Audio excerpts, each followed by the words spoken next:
Hey, Tim Autrey here. Welcome back. I am so glad that you decided to join us on this journey. Now, here's the deal. This particular piece, this little video, this first piece of content you're going to be watching is entitled How Human Beings Do Stuff.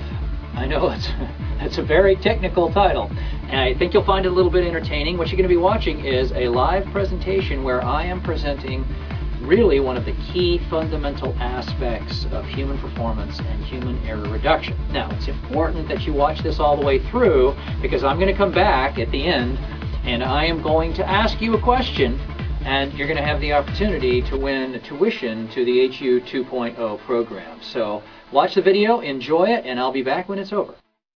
There are three performance modes, or three modes in which human beings do stuff or perform tasks. The lowest level of these is referred to as skill-based performance. Now, what I want you to do is I want to do a little scenario with you. In your mind, I want you to place yourself in a car driving down a long straight stretch of road, in your car, driving down a long straight stretch of road, beautiful weather, no traffic around, everything's cool, you're just cruising on down the road. Where's your brain? What are you thinking about? No, not driving. What would you typically be doing in that scenario? No idea. Okay, but your mind is somewhere else. So what would you be thinking about? Tropical islands. Tropical islands. Very good. What would you be thinking about? Probably what I had to do when I finally arrived. What I had to do when I finally arrived. A very task-oriented individual. Okay, what would you be thinking about? What's that? Where you're going when you get there, that sort of thing. Now, depending upon where you're going, that might be a good thing. Maybe you're going fishing. I don't know. You know, whatever it is for you. Maybe you're going to go have some fun. And that's a fun thing to think about. All right. Does anybody in here other than me sing along with the radio? Anybody? Nobody? Just Steve? Okay, you're willing to admit it. Well, I got to tell you, I'm darn good. But I only do it when I'm by myself. Because that's when I'm really good, when I'm by myself.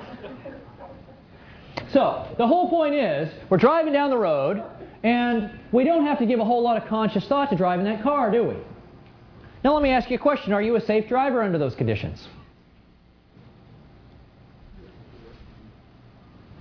What do you think? Yes.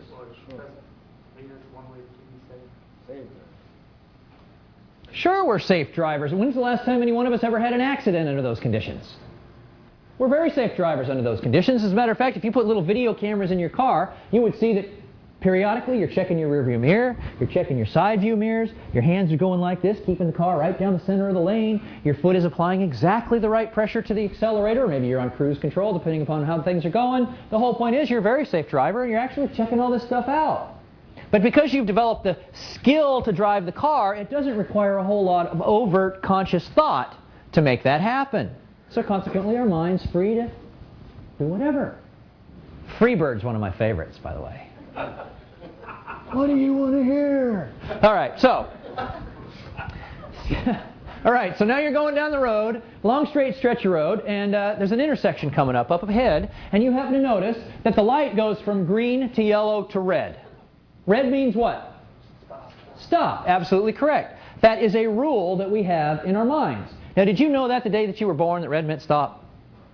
No. Absolutely not. So we learned that somewhere along the way. So what happens now is we've had a change in conditions and your mind has instantaneously gone up to the next level, which is the rule-based performance mode.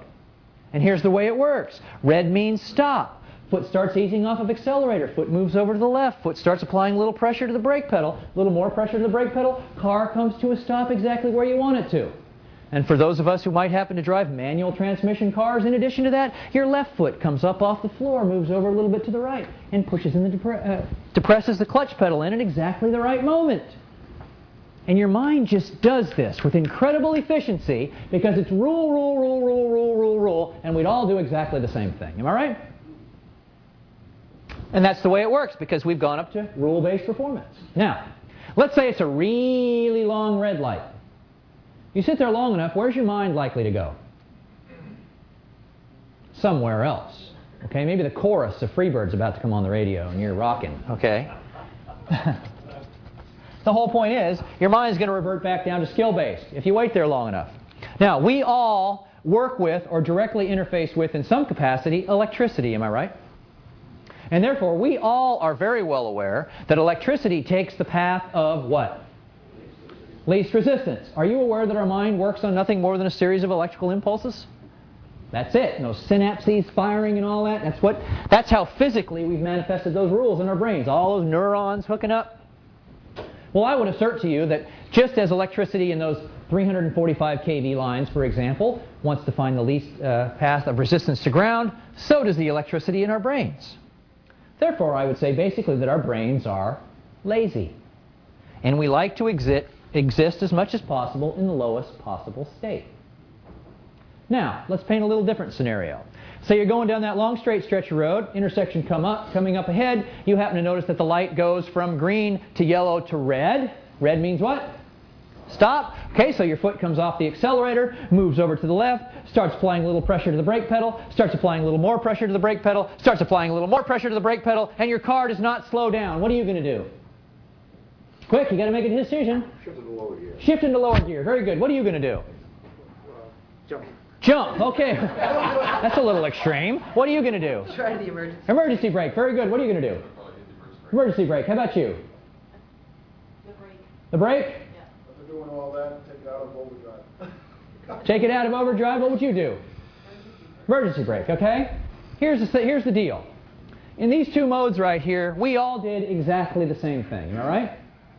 Now, what happened here when our initial rules didn't work was our brain jumped up into this higher level from a cognitive perspective, this higher level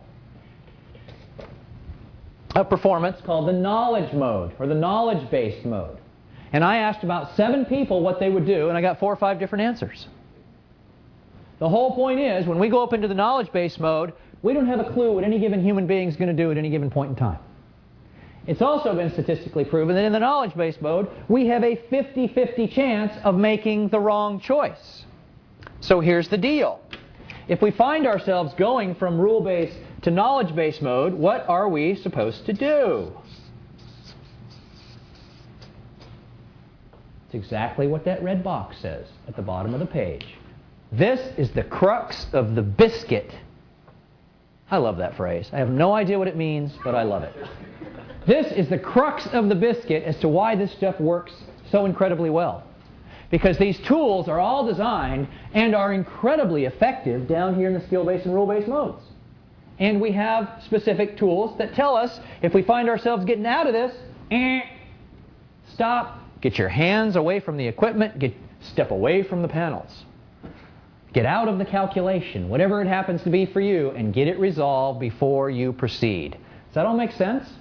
That's how it all ties together. Well, I hope you enjoyed the video, and I hope you got some useful insight out of that you can now put to use in your organization, whatever it is that you are doing to improve performance, eliminate events, and minimize human error. So now, I told you I was going to ask you a question. In the world of human performance and human error reduction, there's a lot of very technical jargon that has been going around for years and years and years. As a matter of fact, it's one of the things that has actually turned a lot of people off to this whole arena. Now, if you hadn't figured this out, I consider this probably to be the best job in the world, helping people minimize their potential for making mistakes. So the video that you just watched defined a concept that has a very highly technical name. Now, what I want you to do is, if you think you know the name, scroll down to the bottom of this page where you find the comment section, use the comment block, and enter what you think this is called in the technical jargon of human error reduction and human performance. And I'll give you a little clue. JR. That's your clue. Okay, now, also in the comment box below, I would really appreciate it if you would let me know what you thought of this video, because we're constantly working to make things better. So what did you like about it? What could we do better? Please put your comments in there, because as we work together, we'll make all of this much, much better for everyone. So again, scroll down. If you know what the name of this is, enter it in the comment block down below. And if you happen to be watching this on a different site, such as MySpace or YouTube or one of those sites, then go to the URL that is designated at the end of this video, which is HUfactor.com/JR.HTM. Again, that's HUfactor.com/JR.HTM. I'll be looking forward to talking to you again in the very near future.